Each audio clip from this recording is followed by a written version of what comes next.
Einstein chegou aos Estados Unidos, o agente da imigração solicitou-lhe que preenchesse uma ficha com dados pessoais. Num dos campos lia-se raça. Einstein, judeu que deixara a Alemanha ao pressentir a ascensão do nazismo, escreveu humana.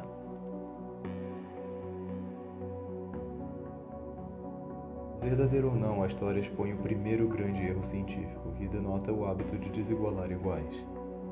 Na espécie humana que chamamos de Homo sapiens, só há uma raça.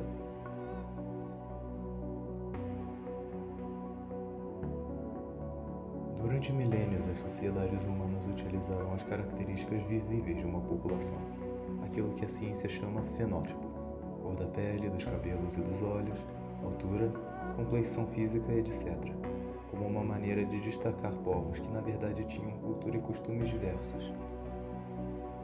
Com o desenvolvimento da genética, ferramenta que a biologia passou a utilizar para organizar e classificar os seres vivos, verificou-se, contudo, que a variação genética entre humanos é mínima e que as pessoas com cor de pele diferente podiam ser mais próximas geneticamente do que as pessoas da mesma cor de pele.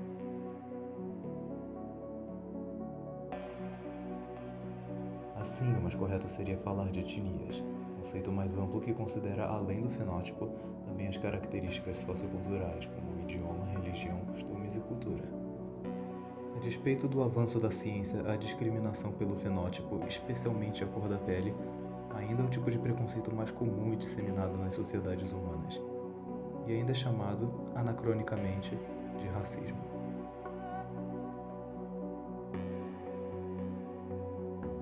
A Constituição Brasileira institui como objetivos fundamentais da República a redução de desigualdades sociais e a promoção do bem de todos, sem preconceito de origem, raça, sexo, cor, idade e quaisquer outras formas de discriminação.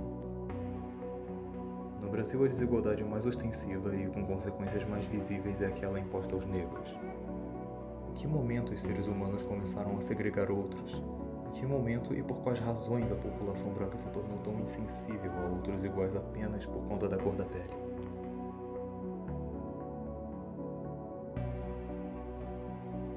Diferentemente da população indígena nativa, inicialmente dominante, mas sistematicamente perseguida e dizimada ao longo dos primeiros séculos da colonização, os negros já chegaram no Brasil em condição socialmente subalterna, como escravos. Após 1000 anos de desunião e invasões estrangeiras de mouros, turcos e mongóis, então militar e culturalmente mais avançados, os europeus viram seu poderio e autoestima retornarem na virada do século XV e XVI, período conhecido como Renascimento. A religião comum e os avanços científicos deram aos povos da Europa liderança política, econômica e tecnológica que permitiu as grandes navegações e conquistas da América. Para essa última, trouxeram cativos capturados da África, tidos como inferiores por virem de sociedades agrárias, e professaram religiões tidas como exóticas, portanto não protegidas pelo batismo cristão.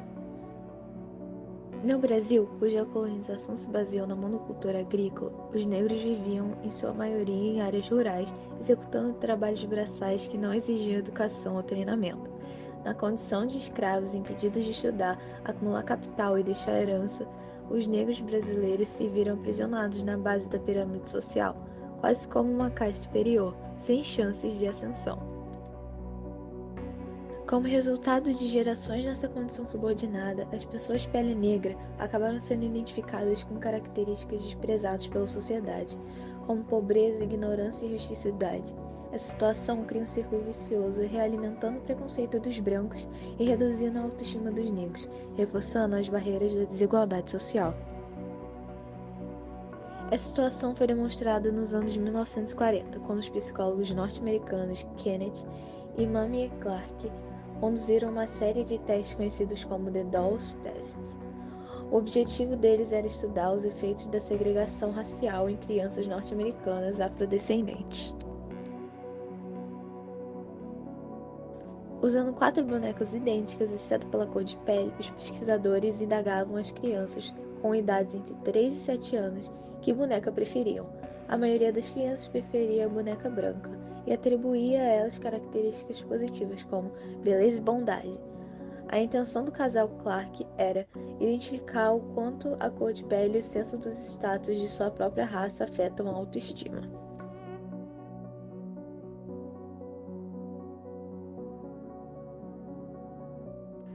Os ideais expressos na Constituição Brasileira de redução de desigualdade social e promoção do bem comum, sem distinção de origem, raça e cor, estão longe de saírem do papel. As pessoas de cor ou raça preta ou parda no Brasil não recebem dos poderes constituídos tratamento adequado, embora somem 55,8% da população. A população carcerária brasileira reproduz a desigualdade racial experimentada pela sociedade. Segundo o 14º Anuário Brasileiro de Segurança Pública de 2020, de cada 3 presos no país, 2 são negros. Não há surpresa nisso. A população negra mora mal, tem menos acesso aos serviços públicos, inclusive à educação, menos oportunidades no mercado de trabalho e de renda digna. Dentre as pessoas com residência sem acesso a serviço de saneamento, mais de 44% são pretos ou pardos, em contraposição a apenas 27,9% da população branca.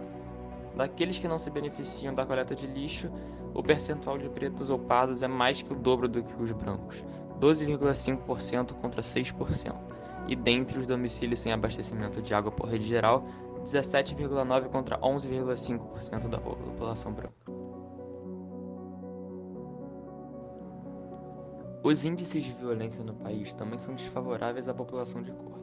São recorrentes as notícias de brutalidade policial, em especial dirigida a essa parcela dos cidadãos. Segundo pesquisa do IBGE, realizada em 2018, o percentual de taxa de analfabetismo de população branca urbana é de 3,1%, enquanto para a população negra esta taxa alcança 6,8%. A educação vem observando progressos na redução da desigualdade, mas ainda longe do ideal. Houve aumento do número de pretos ou pardos concluintes do ensino médio, embora ainda reste aquém da quantidade de estudantes da população branca. Em que pese se verificar também um aumento da população preta ou parda da faixa etária de 18 a 24 anos, cursando o ensino superior, fruto da política de cotas instituída pelo governo. O percentual de 55,6% ainda é baixo se comparado aos 78,8% de estudantes da população branca. Quanto à pobreza, a proporção de pessoas pretas ou pardas com renda inferior às linhas de pobreza, R$ 30 por dia, alcança 32,9% em oposição a apenas 15,4% de brancos.